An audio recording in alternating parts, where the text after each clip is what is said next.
Have you ever questioned why we, as individuals, are expected to obey the laws and commands of a government, regardless of our personal agreement?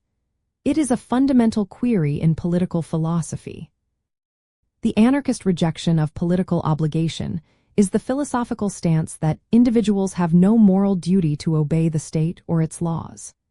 Anarchists argue that the state, by its very nature, is illegitimate because it relies on coercion and hierarchical authority, which violates individual autonomy and freedom.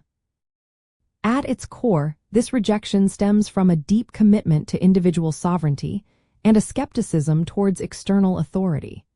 Anarchist thinkers contend that a just society must be founded on voluntary association and mutual agreement, rather than on enforced rules from a centralized power. They scrutinize theories that attempt to legitimize state authority, such as social contract theory, by pointing out that most individuals have never explicitly consented to be governed. Therefore, they argue, the state lacks a genuine moral basis for its commands, and individuals are not morally bound to obey them.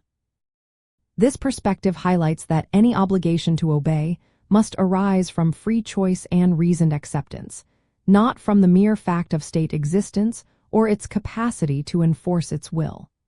The inherent coerciveness of the state, in this view, fundamentally undermines any claim it might have to legitimate authority over its citizens.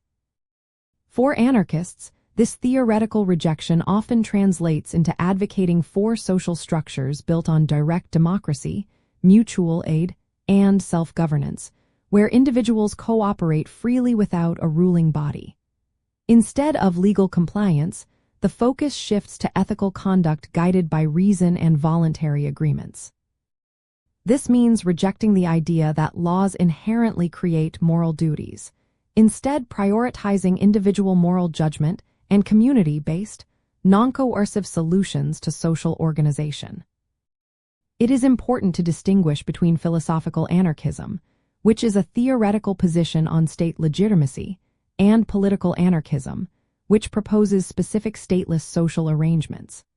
Philosophical anarchists might acknowledge the practical necessity of a state in certain circumstances while still denying its moral legitimacy, whereas political anarchists actively work towards stateless societies. Both share the fundamental premise that political obligation, as conventionally understood, is a myth built on unproven assumptions about consent and authority.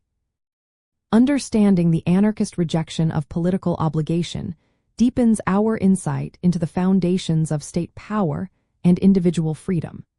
It challenges us to critically examine the assumptions underlying our everyday obedience to authority, clarifying a crucial academic distinction in political philosophy and empowering a more nuanced understanding of governance itself.